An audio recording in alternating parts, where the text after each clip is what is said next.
नमस्कार दोस्तों, मैं Parasnath life high study IAS में आपका स्वागत है।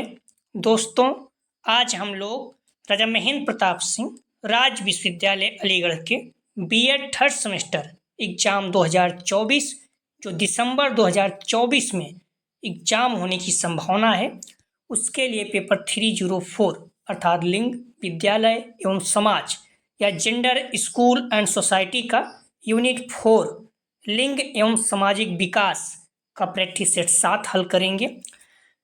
दोस्तों, प्रश्नों पर आए, लेकिन उससे पहले प्लीज आप लोग वीडियो को ज़्यादा से ज़्यादा शेयर कीजिए जिससे सभी लोगों को लाभ हो सके। यदि आप लोग चैनल को सब्सक्राइब नहीं किए हैं तो प्लीज़ चैनल को सब्सक्राइब कीजिए तथा वीडियो को लाइक और शेयर जरूर कीजिए, इससे मोटिवेशन मिलता है। आइए देखते हैं प्रश्नों को। पेपर 304 लिंग, विद्यालय एवं समाज, जेंडर, स्कूल एंड सोसाइटी, इसका यूनिट 4 लिंग एवं सामाजिक विकास, जेंडर एंड सोशल डेवलपमेंट, इसका पार्ट 2 हल करेंगे। इसके पहले हम लोग पार्ट 1 हल कर चुके हैं। इस 7वां प्रैक्टिस सेट है। इसके पहले हम लोग 6 प्रैक्टिस सेट हल कर चुके हैं। यदि आप लोग नहीं देखे हैं तो डिस्क्रिप्शन में जाकर लिंक का प्लेलिस्ट 304 दिया गया है, इस जगह पे क्लिक करेंगे तो इस पेपर की सारी वीडियो आपको क्रम से मिल जाएगी। जस्ट इसके नीचे लिंक का प्लेलिस्ट ऑल पेपर दिया गया है, वहाँ पर क्लिक करेंगे तो सारी पेपर की सारी वीडियो क्रम से मिल जाएंगे। मतलब 301, 302, 304 या फिर जो आगे भी हल करेंगे। ठीक है, यदि कोई क्यूरीज है तो 9654302596 पर आप कॉल करके, सॉरी कॉल नहीं, आपको मैसेज करना है। ठीक है, मैसेज करके जानकारी प्राप्त कर सकते हैं। यदि बेटी में किसी को एडमिशन चाहिए बहुत ही कम फीस में तो आप लोग मैसेज करके जानकारी प्राप्त कर सकते हैं। ठीक, प्रश्न है, ब्रह्मवादिनी किसे कहा जाता था? ए, ब्रिटिश काल की विदुषी महिला को बी, मुस्लिम काल की विदुषी महिला को सी, बौद्ध काल की विदुषी महिलाओं को टी, वैदिक काल की विदुषी महिलाओं को। तो आप लोग ध्यान रखना, ब्रह्मवादिनी किसे कहा जाता था? सही जवाब हो जाएगा डी, वैदिक काल की विदुषी महिलाओं को ब्रह्मवादिनी कहा जाता था। अगला प्रश्न है, वैदिक काल में स्त्री शिक्षा अपने चरम रूप में कब तक बनी रही? वैदिक काल में स्त्री शिक्षा अपने चरम रूप में कब तक बनी रही? ए, 500 ईसा पूर्व तक, बी 300 ईसा पूर्व, सी 200 ईसा पूर्व, डी 1000 ईसा पूर्व। सही जवाब हो जाएगा 200 ईसा पूर्व तक। अगला प्रश्न है, भारत में बालिकाओं के लिए अलग से पहला स्कूल ईसाई मिशनरी रेवरेंड के चिनसुरा में कब स्थापित किया गया? ए, सन 1818 में, बी सन 1820 में, सी सन 1895 में, डी सन 1845 में। तो भारत में बालिकाओं के लिए अलग से पहला स्कूल ईसाई मिशनरी रेवरेंड के चिनसुरा में कब तक स्थापित किया गया? सही जवाब हो जाएगा ए, सन 1818 में। अगला प्रश्न है, आप लोग ध्यान रखना, आप लोग 8 बजे तक आ जाया करें। ठीक है, 8 बजे प्रैक्टिस स्टार्ट कर देते हैं तो फिर आप लोग आ जाया करें। ठीक है, और वीडियो को ज़्यादा से ज़्यादा शेयर कीजिए। कॉलेज के ग्रुप जो भी आपके फ्रेंड बीएड कर रहे हैं या फिर जो फर्स्ट ईयर में है, फर्स्ट सेमेस्टर में, उन्हें भी आप चैनल को बता सकते हैं। जल्दी हम लोग उनका प्रैक्टिस स्टार्ट कर देंगे। प्लीज़ वीडियो को लाइक और शेयर जरूर करें। आप लोग लाइक नहीं करते हैं, लाइक जरूर करें। ठीक है, और आप लोग प्रश्नों का जवाब देते रहें। इससे क्या होगा, आपको प्रश्न याद होगा। गलत हो जाए कोई बात नहीं, लेकिन अगर प्रश्न का जवाब नहीं देंगे तो आपका माइंड डाइवर्ट हो सकता है। ठीक है, तो प्रश्न है, 1819 में केरे ने दूसरा बालिका विद्यालय कहाँ स्थापित किया? ए, बनारस, बी श्री रामपुर, सी कानपुर, डी पटना। तो 1819 में केरे ने दूसरा बालिका विद्यालय कहाँ स्थापित किया? तो सही जवाब हो जाएगा बी, श्री रामपुर। अगला प्रश्न है, सोशियोलॉजी थीम्स एंड पर्सपेक्टिव्स पुस्तक के लेखक कौन है? A, TB Bottomore, B Alex Inkeles, C M Haralambos, D MacIver व फेज। सही जवाब हो जाएगा 5 का सी, एम हरलॉप्स। अगला प्रश्न है, introduction to sociology and social problem नामक पुस्तक के लेखक हैं? A, Ginsberg, B Fichter, C Moore, D Jensen. सही जवाब हो जाएगा 6 का डी, जेंसन। अगला प्रश्न है, sociology the study of human relations पुस्तक किस विद्वान ने लिखी है? A M Rose B, E B Tylor C, Green D Fairchild. सही जवाब हो जाएगा ए एम रोज। अगला प्रश्न है कंटेम्प्रेरी सोशियोलॉजिकल थ्योरीज पुस्तक के रचयिता हैं। ए ऑगबर्न, बी मर्टन, सी सोरोकिन, डी पेरेटो। सही जवाब हो जाएगा 8 का ध्यान रखना, सी सोरोकिन। अगला प्रश्न है स्त्री शिक्षा के बाधक तत्व कौन से हैं? ए समाज का संकुचित दृष्टिकोण, बी शिक्षा की अपर्याप्त व्यवस्था, सी भारतीय परंपरा, डी उपयुक्त सभी। सही जवाब हो जाएगा 9 का डी उपयुक्त सभी।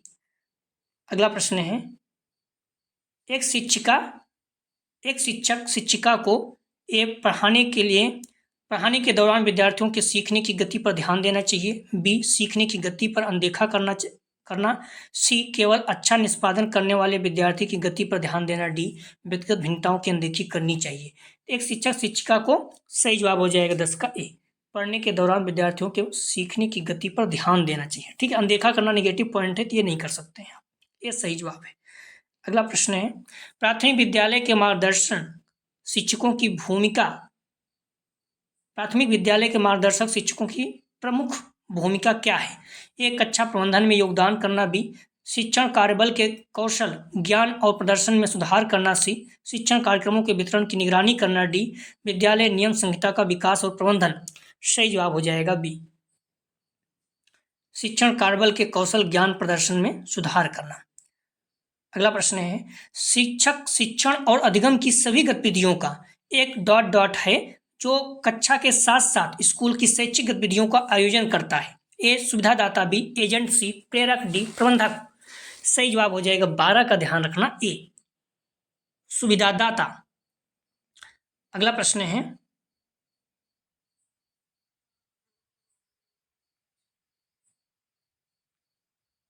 यहाँ पर डी रहेगा, इस पॉइंट को ध्यान रखना। ठीक है, कक्षा में अनुशासित करने का मुख्य लक्ष्य डॉट विकसित करना है। ए पठन पाठन का अनुकूल वातावरण, बी विद्यार्थियों का उचित वातावरण, सी कक्षा में शांति एवं व्यवस्था, डी विद्यार्थियों में आत्म अनुशासन। कक्षा को अनुशासित करने का मुख्य लक्ष्य डॉट विकसित करना है। सही जवाब हो जाएगा डी विद्यार्थियों में आत्म अनुशासन। अगला प्रश्न है एक कक्षा में एक अप्रिय घटना घटी, शिक्षक को क्या समाधान खोजना चाहिए? ए उसके परिवार में इस मामले पर चर्चा करके, बी साथियों से मामले पर चर्चा करके, सी मामले में प्रचार से चर्चा करके, डी कक्षा में ही मामले पर चर्चा करके। सही जवाब हो जाएगा ध्यान रखना 14 का डी कक्षा में ही मामले पर चर्चा करके। सबसे पहले ध्यान रखना जो चीज़ जहाँ हो रही वहीं से, घर पर जल्दी बताना ये गलत है। बच्चा मान शरारत भी करता है, पहले आप उससे बात करिए, सबसे बेहतर तरीका यही है। ठीक है, अगला प्रश्न है प्रियदर्शनी योजना क्या है? ए महिला सशक्तिकरण, बी गंगा के मैदानी इलाकों में आजीविका, सी महिलाओं को कानूनी राजनीतिक और स्वास्थ्य समस्याओं के समाधान का अधिकार, डी उपयुक्त सभी। सही जवाब हो जाएगा 15 का डी उपयुक्त सभी। अगला प्रश्न है महिला के सशक्तिकरण के लिए राष्ट्रीय मिशन शुरू किया गया। ए 15 अगस्त 2010, बी 15 अगस्त 2011, सी 15 अक्टूबर 2010, डी 15 अक्टूबर 2011। सही जवाब हो जाएगा 16 का ध्यान रखना, बी 15 अगस्त 2011। अगला प्रश्न है आप लोग ध्यान रखना 8 बजे आ जाया करें टाइम से, ठीक है, और आप लोग प्रश्नों को जवाब जरूर देते साथ साथ चलें, इससे आपको प्रश्न याद रहेगा। ठीक है, साथ में बने रहेंगे। प्रश्न है कौन सी योजना ग्रामीण महिलाओं के सशक्तिकरण के लिए छात्र स्वयं सेवकों की भागीदारी के माध्यम से सामुदायिक भागीदारी को बढ़ावा देती है? ए नंद घर योजना, B one stop centre scheme, C प्रधानमंत्री महिला शक्ति केंद्र योजना, डी स्वाधार योजना। सही जवाब हो जाएगा 17 का सी प्रधानमंत्री महिला शक्ति केंद्र योजना। अगला प्रश्न है नारी शक्ति पुरस्कार की शुरुआत कब हुई? ए सन 1999, बी सन 1998, सी सन 2000, डी 2001। तो नारी शक्ति पुरस्कार की शुरुआत कब हुई? सही जवाब हो जाएगा ए सन 1999 में। अगला प्रश्न है महिला ई हाट कब प्रारंभ हुई, अर्थात ऑनलाइन मार्केट महिलाओं के लिए कब शुरू हुई महिला ऑनलाइन मार्केट? तो ए 7 मार्च 2016, बी 7 मार्च 2017, सी 8 मार्च 2016, डी 8 मार्च 2017। तो महिला ई हॉट कब प्रारंभ हुई? सही जवाब हो जाएगा 19 का ए, 7 मार्च 2016 को। अगला प्रश्न है, स्टेप किससे संबंधित है? ए महिलाओं के कौशल विकास से, बी टीकाकरण से, सी निःशुल्क अनाज वितरण से, डी इनमें से कोई नहीं। तो स्टेप किससे संबंधित है? सही जवाब हो जाएगा ए, महिला के कौशल विकास से। अगला प्रश्न ध्यान रखना आप लोग, डिस्क्रिप्शन में जाएंगे, लिंक का प्लेलिस्ट 304 दिया गया है, इस जगह पे क्लिक करेंगे तो इस पेपर की सारी वीडियो आपको क्रम से मिल जाएगी, या फिर आप प्लेलिस्ट से जाकर देख सकते हैं। ठीक है, जस्ट इसके नीचे देखेंगे तो लिंक का प्लेलिस्ट ऑल पेपर दिया गया है, वहां पर क्लिक करेंगे सारे पेपर की सारी वीडियो क्रम से मिल जाएगा। यदि कोई क्यूरी है तो 9654302596 पर आप मैसेज करके जानकारी प्राप्त कर सकते हैं। कोई अगर बीटीसी में आपका परिचित में एडमिशन चाहते हैं बहुत ही कम फीस में, तो आप मैसेज करके बात कर सकते हैं। अगला प्रश्न है, मध्य प्रदेश महिला आर्थिक विकास निगम स्थापित हुआ? ए सन 1975 में, बी सन 1980 में, सी सन 1988 में, डी सन 2000 में। तो मध्य प्रदेश महिला आर्थिक विकास निगम स्थापित हुआ, सही जवाब हो जाएगा सी, सन 1988 में। अगला प्रश्न है, ICDS का पूरा नाम बताइए, मतलब फुल फॉर्म पूछ रहा है। ए समेकित बाल विकास योजना, बी अंतर्राष्ट्रीय बाल विकास योजना, सी बाल एवं महिला विकास योजना, डी इनमें से कोई नहीं।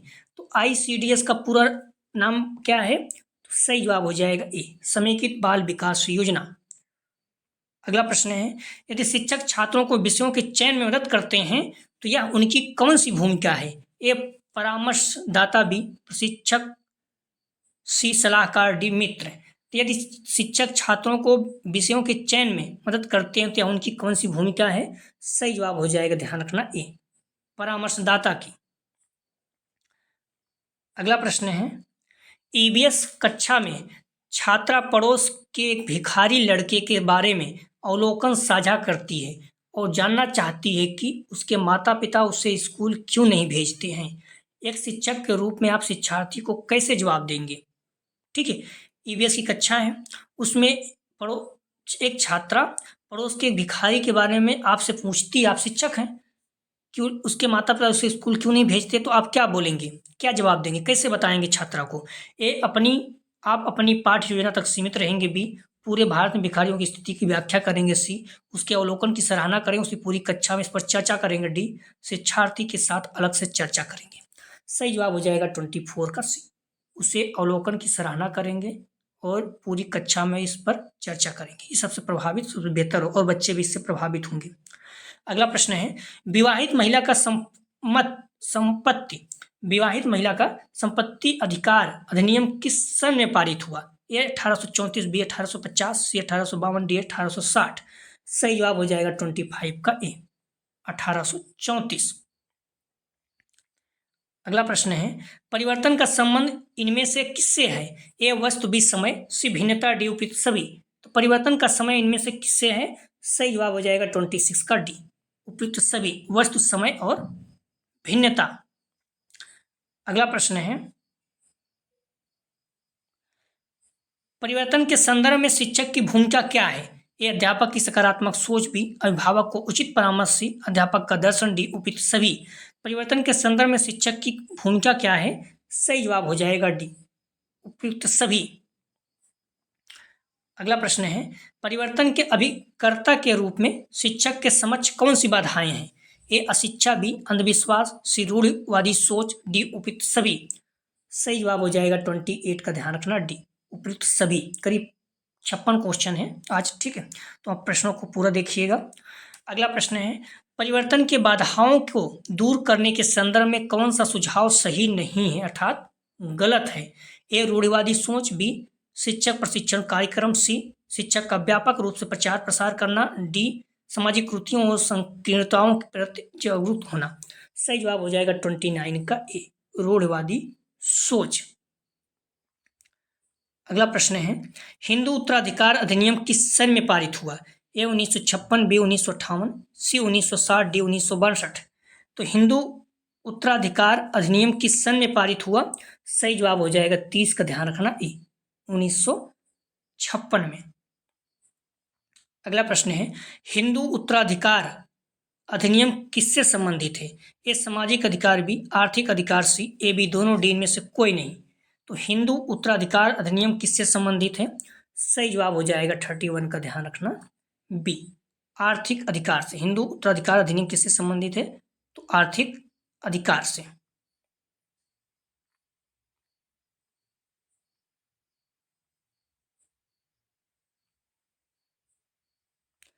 एक शिक्षक के लिए सबसे महत्वपूर्ण क्या है? एक, कक्षा में अनुशासन बनाए रखना बी, अच्छा वक्ता बनना सी, छात्रों की कठिनाइयों को दूर करना डी, कक्षा में समय का पाबंद होना। सही जवाब हो जाएगा 32 का सी, छात्रों की कठिनाइयों को दूर करना। अगला प्रश्न है, निम्न में से कौन सा अच्छे शिक्षक विद्यार्थी संबंधों का लक्षण है? ए, शारीरिक दंड देना बी, दंड के रूप में मारना सी, शिक्षक द्वारा प्रभुत्व के उचित स्तर का उपयोग करना डी, गर्मजोशी और स्वीकृति के न्यूनतम स्तर का शिक्षक द्वारा कक्षा में उपयोग करना। तो निम्न में से कौन सा अच्छे शिक्षक विद्यार्थी संबंधों का लक्षण है? सही जवाब हो जाएगा 33 का, ध्यान रखना डी, गर्मजोशी और स्वीकृति के न्यूनतम स्तर का शिक्षक द्वारा कक्षा में उपयोग करना। अगला प्रश्न है, विद्यालयों में छात्र अनुशासनहीनता का सबसे प्रबल कारण क्या है? ए, शिक्षकों की अनुपस्थिति बी, छात्रों की अनुपस्थिति सी, पाठ्यक्रमों का पूर्ण न होना डी, गतिविधियों में छात्रों का शामिल न होना। सही जवाब हो जाएगा 34 का, ध्यान रखना आप लोग डी, गतिविधियों में छात्रों का शामिल न होना। ध्यान रखना, विद्यार्थियों में छात्र अनुशासनहीनता का सबसे बड़ा प्रबल कारण क्या है? गतिविधियों में छात्रों का शामिल ना होना। 34 का सही जवाब है डी।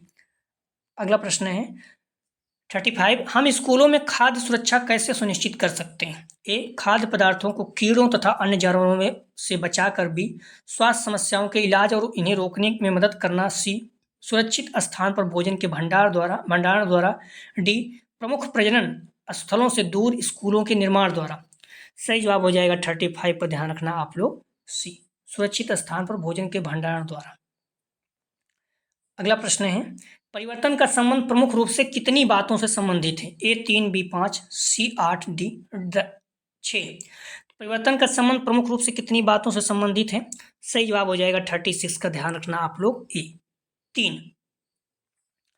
अगला प्रश्न है, किसी व्यक्ति या समूह के निम्न सामाजिक स्तर से उच्च सामाजिक स्तर तक पहुंचने की प्रक्रिया को कौन सी सामाजिक गतिशीलता कहते हैं? ए, उच्चमुखी बी, उपरमुखी सी, मध्यमुखी डी, अधोमुखी। सही जवाब हो जाएगा 37 का, ध्यान रखना आप लोग बी, उपरमुखी। अगला प्रश्न है, उच्च सामाजिक स्तर से निम्न सामाजिक स्तर तक पहुंचने की प्रक्रिया को कौन सी सामाजिक गतिशीलता कहते हैं? ए, अधोमुखी बी, उपरमुखी सी, निम्नमुखी डी, इनमें से कोई नहीं। तो उच्च सामाजिक स्तर से निम्न सामाजिक स्तर तक पहुंचने की प्रक्रिया को कौन सी सामाजिक गतिशीलता कहते हैं? सही जवाब हो जाएगा 38 का, ध्यान रखना आप लोग ए, अधोमुखी। उच्च सामाजिक स्तर से निम्न सामाजिक स्तर तक पहुंचने की प्रक्रिया को कौन सी सामाजिक गतिशीलता कहते हैं? तो अधोमुखी। अधोमुखी मतलब ऊपर से नीचे। अगला प्रश्न है, हेरोल्ड एल होजकिंसन ने सामाजिक गतिशीलता के कितने रूप दिए? ए, 2 बी 4 सी 5 डी 6। सही जवाब हो जाएगा 39 का ए, 2। अगला प्रश्न है, सामाजिक गतिशीलता के हेरोल्ड एल होजकिंसन ने कौन कौन से रूप बताए? ए, समतल तथा उच्च बी, समतल तथा शीर्ष सी, शीर्ष तथा निम्न डी, समतल तथा शीर्षात्मक। सामाजिक गतिशीलता के हेरोल्ड एल होजकिंसन ने कौन कौन से रूप बताए? सही जवाब हो जाएगा डी, समतल तथा शीर्षात्मक। अगला प्रश्न है, छोटे जिले के जिलाधीश से उन्नत तथा बड़े जिले के जिलाधीश के तबादले से दोनों जिलाधीश के सामाजिक परिवर्तन कौन सी गतिशीलता है? ए, समतल, बी, शीर्षात्मक, सी, उपरमुखी, डी, इनमें से कोई नहीं। प्रश्नों को आप लोग ध्यान से पढ़िए।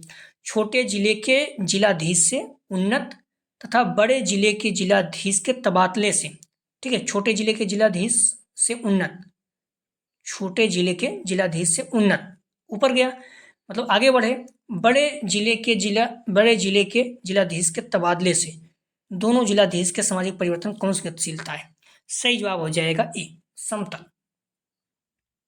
ठीक है, तो छोटे जिले के जिलाधीश से उन्नत, बड़े जिले के जिलाधीश तबादला हुआ है, समतल ही है। ठीक है, तो यहाँ पर छोटा बड़ा मतलब हो गया और बड़ा वाला जो है तबादला हो गया कहीं और, तो समतल। अगला प्रश्न है, किसी व्यक्ति का, ध्यान रखना इस प्रश्न में कुछ खास इसमें परिवर्तन हुआ नहीं है, छोटे जिले के जिलाधीश से उन्नत तथा बड़े जिले के जिलाधीश के तबादला हुआ है। ठीक है, समतल है, ये इसका सही जवाब है। अगला प्रश्न है, किसी व्यक्ति का एक पद से दूसरे पद पर पहुंचना कैसे गतिशीलता का उदाहरण है? ए शीर्षात्मक, बी समतल, सी ऊपरमुखी, डी इनमें से कोई नहीं। किसी व्यक्ति का एक पद से दूसरे पद पर पहुंचना कैसे गतिशीलता का उदाहरण है? सही जवाब हो जाएगा ए शीर्षात्मक, मतलब किसी पद पर हो, दूसरे पद पर पहुंच रहे हो, मतलब ऊपर जा रहे हो तो शीर्षात्मक, आगे बढ़ रहे हो। ये सही जवाब है। अगला प्रश्न है, सामाजिक गतिशीलता किस प्रकार की अर्थव्यवस्था में सर्वाधिक होती है? ए मिश्रित, बी पूंजीवादी, सी समाजवादी, डी उच्च। सामाजिक गतिशीलता किस प्रकार की अर्थव्यवस्था में सर्वाधिक होती है? सही जवाब हो जाएगा 43 का सी समाजवादी। अगला प्रश्न है, सामाजिक गतिशीलता का सबसे मुख्य कारक कौन सा है? ए समाज, बी शिक्षा, सी राष्ट्र, डी पूंजी। सही जवाब हो जाएगा 44 का बी शिक्षा। अगला प्रश्न है, व्यक्तियों अथवा समूहों का एक सामाजिक ढांचे पर दूसरे ढांचे से संचलन होना ही सामाजिक गतिशीलता है, या कथन किसका है? तो व्यक्तियों अथवा समूह का एक सामाजिक ढांचे से दूसरे ढांचे में संचलन होना सामाजिक गतिशीलता है, या कथन किसका है? ए मिलर तथा मिल्टन, बी जॉन तथा पीटर्स, सी डेकॉर्ट तथा मूर, डी मिलन तथा बुक। सही जवाब हो जाएगा 45 का डी मिलर तथा बुक। अगला प्रश्न है, सामाजिक गतिशीलता के लिए कौन से कूट उत्तरदायी है? ए शिक्षा के अवसरों का व्यापक विस्तार उपलब्ध कराना, बी सेकंड नंबर पूर्व परिस्थितियों में मोहयुक्त महसूस करना, तीसरा शहरीकरण और औद्योगिकरण के लिए प्रौद्योगिक आधारित क्षमता, चौथा व्यवहार का पारंपरिक जुड़ाव। ए 3-4 बी, 4-2 सी, 2-3 डी, 1-3। सही जवाब हो जाएगा 46 का ध्यान रखना डी 1 और 3। अगला प्रश्न है, सामाजिक गतिशीलता का निम्न में से कौन सा उदाहरण है? ए अभिभावकों द्वारा अपने विद्यार्थियों का बड़े पैमाने पर निवर्तन, बी दूर दराज के स्थानों पर विद्यालय को स्थानांतरित करना, सी शहर के निवासियों तथा सप्ताहांत में गांव का भ्रमण, डी भारतीय सेना में ग्रामीण युवाओं की नियुक्ति करना। सामाजिक गतिशीलता का निम्न से कौन सा उदाहरण है? सही जवाब हो जाएगा डी भारतीय सेना में ग्रामीण युवाओं का नियुक्ति करना। ये क्या है? सामाजिक गतिशीलता।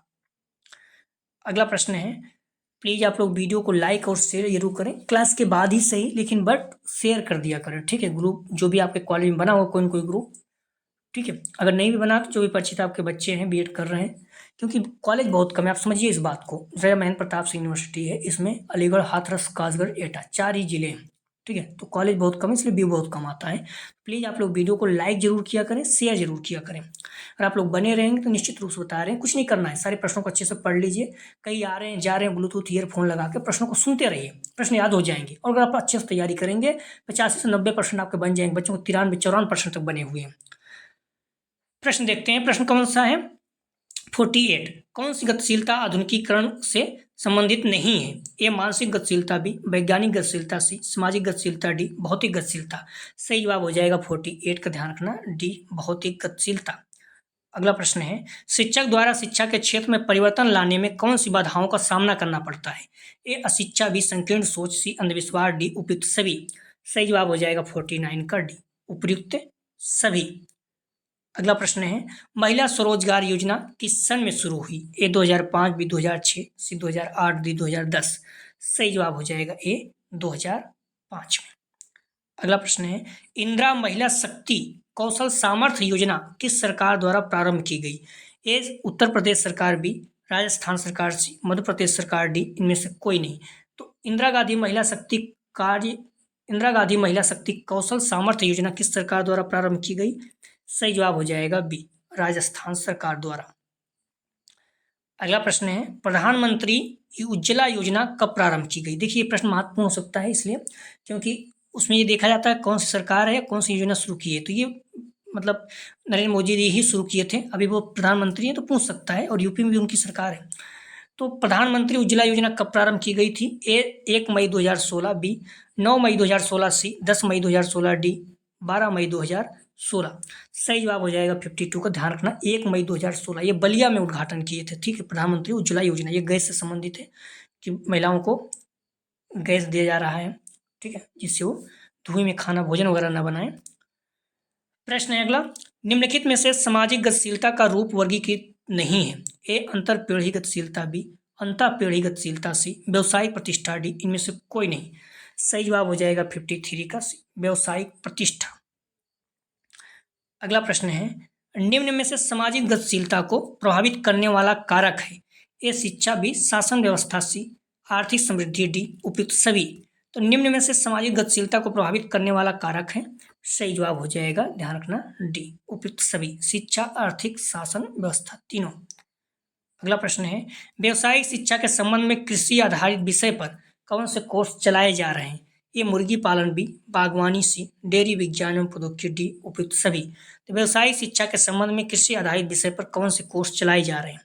सही जवाब हो जाएगा, डी उपयुक्त सभी। अगला प्रश्न है, CTE का पूर्ण रूप क्या है? A career and technical education, B career and teacher education, C course and teacher education, D career and technical evaluation. तो CTE का पूर्ण रूप क्या है? सही जवाब हो जाएगा, ध्यान रखना, ए कैरियर एंड टेक्निकल एजुकेशन।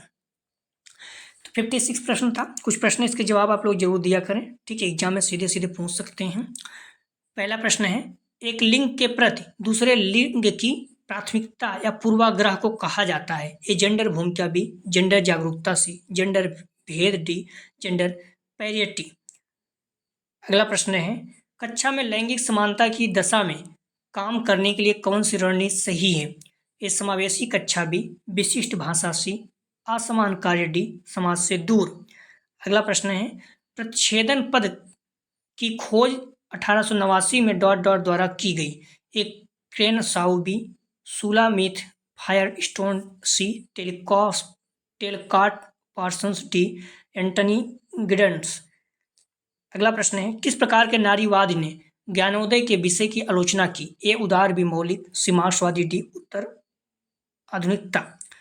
अगला प्रश्न है, कौन सी पंचवर्षीय योजना संपत्ति के अधिकार, हिंदू उत्तराधिकार अधिनियम जैसे संवैधानिक सुरक्षा उपायों द्वारा महिलाओं के विकास पर जोर देती है? ए 6, बी 7, सी 8, डी 10। अगला प्रश्न है, सोशल एंड कल्चरल मोबिलिटी पुस्तक के लेखक का नाम है? A Robert Merton, B R.M. MacIver, C Sorokin, D Harry Johnson. अगला प्रश्न है, भारत संविधान का कौन सा अनुच्छेद समान कार्य समान वेतन की गारंटी देता है? ए अनुच्छेद 15, बी अनुच्छेद 16, सी अनुच्छेद 39, यहाँ पर डी रहेगा, और डी अनुच्छेद 42। इन प्रश्नों का जवाब आप लोग जरूर दिया करें कमेंट सेक्शन में, एग्जाम में सीधे इसके पूछ सकता है। आप डिस्क्रिप्शन में जाएंगे, लिंक का प्लेलिस्ट 304 दिया गया है, जहाँ पे क्लिक करेंगे सारे पेपर की, इस पेपर की सारी वीडियो आपको क्रम से मिल जाएगा। जस्ट इसके नीचे लिंक का प्लेलिस्ट ऑल पेपर है डिस्क्रिप्शन में, तो वहाँ क्लिक करेंगे तो सारे पेपर की सारी वीडियो आपको क्रम से मिल जाएगा, ठीक है। आप कोई क्यूरीज 9654302596 मैसेज करके पूछ सकते हैं। अगला जो प्रैक्टिस सेट है, फुल प्रैक्टिस सेट 8, ठीक है। तो इसके पहले देखते हैं फुल प्रैक्टिस सेट हल करेंगे, या फिर देखते हैं आप लोगों को pedagogy of school subject of pedagogy हल करते हैं, तो देखते हैं, ठीक है। तो प्लीज़ आप लोग वीडियो को लाइक और शेयर जरूर करें। निवेदन है कि वीडियो को लाइक जरूर किया करें, कॉलेज के ग्रुप में भी आप शेयर करें, ठीक है, जिससे ज़्यादा से ज़्यादा बच्चों को लाभ हो सके और व्यू आए। वीडियो देखने के लिए धन्यवाद दोस्तों।